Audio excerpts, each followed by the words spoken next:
خیلی ممنون از آقای شکری برای برگزار کردن این برنامه و خوشحالم که در کنار همون سرشار الهی امانی نشستم روبروی شما دوستان عزیز. در این حال که صحبت خانم سرشار رو میپذیرم که جزمیت در هر شکل دینیش و غیر دینیش بده و جامعه ما چه در خارج از کشور چه در ایران از هر دو نوع جزمیت رنج میبره، ولی فکر میکنم که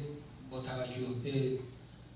فاجعه سنگینی که در ایران اتفاق افتاده و یک دولت خداسالار به نام ولایت فقیه بر ما حاکم شده، ما نباید اهمیت جزمیت دینی رو کمرنگ بکنیم. و من میخوام در این صحبت کوتاه به مسئله جزمیت دینی و مغایرتش با آزادی وجدان، اندیشه و بیان به صورت خیلی خلاصه اشاره بکنم. از نظر زیگموند فروید ایمان مذهبی به خاطر ترس از مرگ در انسان به وجود میاد. خود کلمه ایمان از کلمه امن میاد، یعنی وقتی که تو نسبت به یک چیزی، حالا میتونه یک مبدأ به نام خدا باشه یا یک ایده باشه، احساس امنیت بکن. ایمان برای تو این احساس امنیت رو به وجود میاره بدون دلیل منطقی، بدون شواهد مادی. ایمان مذهبی در شکل سنتی خودش هیچ گونه جایگاهی برای آزادی فکر و اعتراض باقی نمیگذاره تا هنگامی که مؤمنین به یک مذهب در چارچوب اصول عقاید اون مذهب فکر میکنن، درها برشون بازه. به این افراد مذهب یک هویت گروهی میده، ولی وقتی که از چارچوب اون دین، اصول اون دینی فراتر میرن، به صورت کافر در میان، به صورت دشمنان دین در میان. چهره دوگانه مذهبه و در تمام مذاهب جهان به اعتقاد من. درسته که مذهب‌های مختلف با هم دیگه متفاوتن. به نظر میاد که مثلا مذهب بودیسم بیشتر صلح طلبه، و وقتی که نگاه میکنیم به سرنوشتی که در سریلانکا به تازگی بر سر غیر بوداییان به وجود اومد، متوجه میشیم که فرق نمیکنه. هر مذهبی حتی اگر خیلی هم صلح طلب باشه، ولی اگر بخواد به همون حالت سنتیش ادامه حیات بده، راهی برای آزادی بیان برای مردم باقی نمیگذاره. تجربه اسلام سیاسی در ایران از همه گویاتره.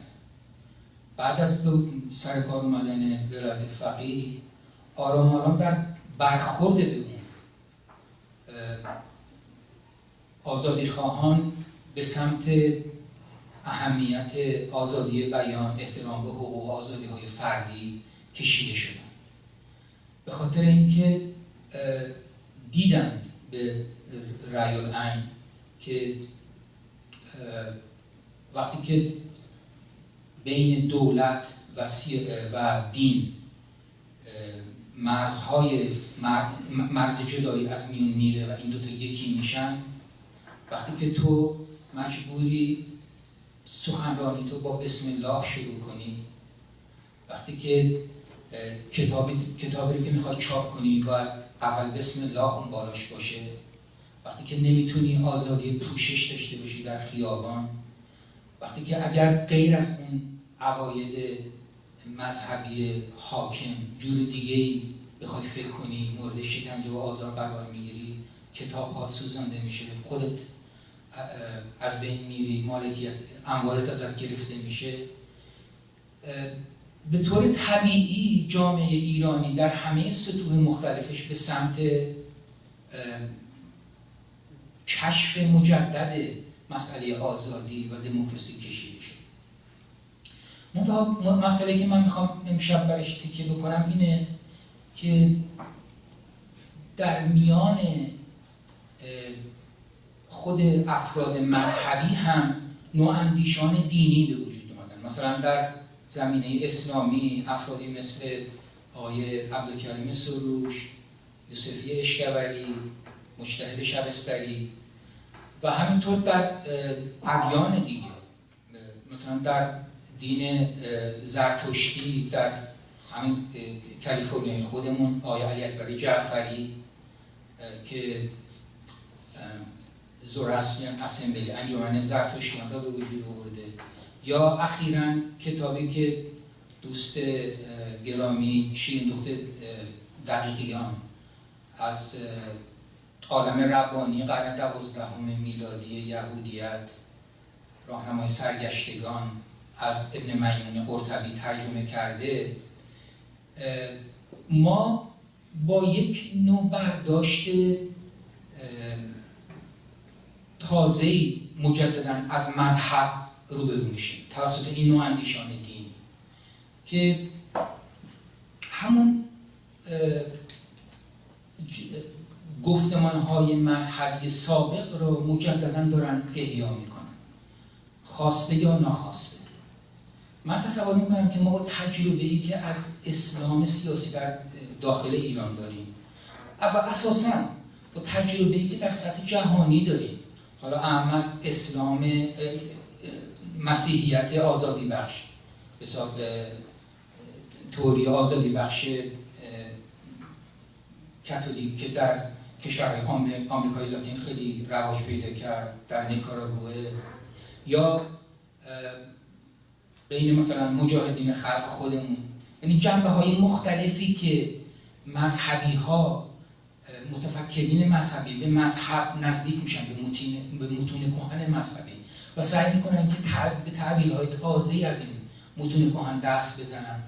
و این متون کهن رو متناسب بکنن با شرایط جدید جامعهمون. من میگم باید در مقابل این برخوردها افرادی که معتقد هستن به تفکر سکولار، معتقد هستن به احترام با حقوق و آزادی‌های فردی، باید بایستند. اینکه ما از حقوق اونها باید دفاع بکنیم، از حقوق مدنی اونها باید دفاع بکنیم، به معنای این نیست که در برابر گفتمان‌های جدید مذهبیشون سر تعظیم فرود بیارید. ببینید این همین قضیه در زمان قبل از انقلاب به وجود اومد.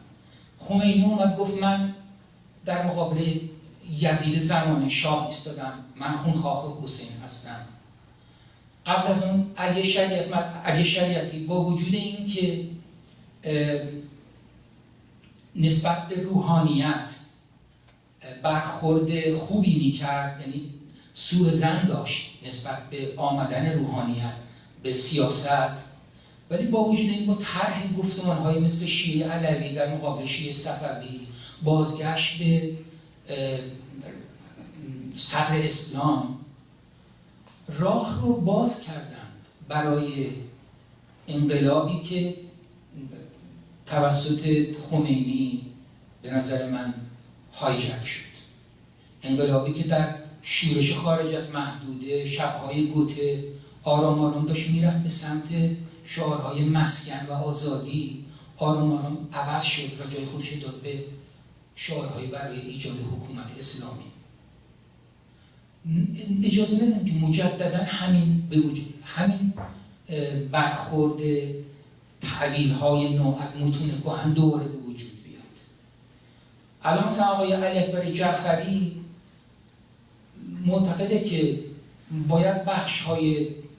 دیگه اوستا رو مثل بنده هشمین‌ها رو کنار گذاشت، فقط 17 بندی فرگردی رو که از گات‌های زرتشت وجود داره با یک برداشت فمینیستی و مردم سالارانه، با یک برداشت که متکی به حقوق و آزادی‌های فردی باید ازش باشو بگوشید. خب ببینید هیچکس مخالف فمینیسم و برابری حقوق فردی نیست، ولی واقعا یک همچین تعویل میخوره با دورانی که زرتشت زندگی میکرده. به نظر من تا هنگامی که در اروپا تفکر خردگرایانه رنه دکارت، اسپینوزا یا تجربه گرایان مثل جان لاک و امانوئل کانت به وجود نیامده بود، ما با یک برداشت سکولار از جامعه روبرو نبودیم و اومدن و این گونه برداشت‌های تازه مدرن رو به یک اصول مذهبی کهن اطلاق کردن و از دل اون برای حتی اگر با این محمل گفته بشه که خب توده ها مذهبی هستن و ما باید به زبان توده ها صحبت بکنیم، در بین مردم جا باز میکنه این افکار فمینیستی، افکار تساوی حقوقی رو ما باید از طریق همین افکار مذهبی یهودی و اسلامی و زرتشتی بهتر میتونیم بین مردم ببریم. من میگم نه، تجربه اسلام سیاسی در ایران به ما میگه که در کوتاه مدت میتونه این نتیجه مثبت داشته باشه، ولی در دراز مدت نتیجه منفی داره. در نتیجه اگر من میخوام سخنم رو کوتاه بکنم، شاید بعداً در برخورد به همدیگه بتونیم بیشتر باز بکنم، حرف من اینه که من وقتی شما میخواین به یک متن کهن مذهبی روبرو بشید، جایی برای در درجه اول باید از اگر به عنوان یک پژوهنده نگاه میکنید، باید فقط از اصول علمی استفاده بکنید. مثلا اگر میخواید اوستا رو ببینید اوستا چه میگه، من به نظریه که مثلا ابراهیم پورداوود یا دیگر اوستا شناسان آمریکایی اروپایی از طریق کار طاقت فرسای علمی، اینکه بتونن متون کهنه اوستایی رو از زبان کهنه اوستایی به متون جدید بیارن، به اون بیشتر معتقدم تا اینکه ما بیایم و به راحتی سوء استفاده ابزاری بکنیم از این متون برای اینکه برداشت‌های جدید ازشون بخوایم ارائه بدیم. این همین رو مثلا ما در برخورد خانم شیرین دختر دقیقیان در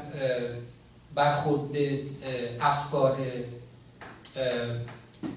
موسی ابن میمون میبینیم که من در 2 مقاله‌ای که در این رابطه نوشتم و در نشریه شهروند چاپ شد، یکی تعویل باید معتبر باشد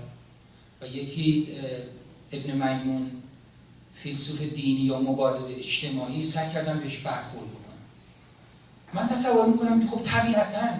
نواندیشان دینی میتونن از آبشخورهای دینی خودشون، از متون مذهبی خودشون بهره بگیرن، ولی وقتی که میان به صحنه اجتماعی، باید با زبان غیر دینی صحبت بکنن، باید با زبانی صحبت بکنن که قابل اندازه‌گیری باشه.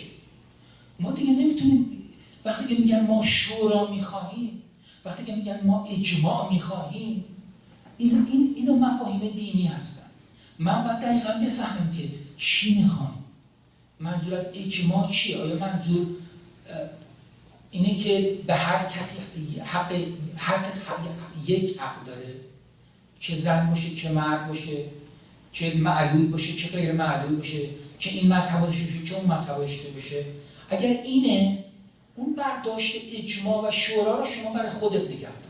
وقتی که میای به صحنه اجتماعی، با زبان سکولار، با زبان قابل اندازه‌گیری صحبت بکن. صحبت من همین. من پیش از اینکه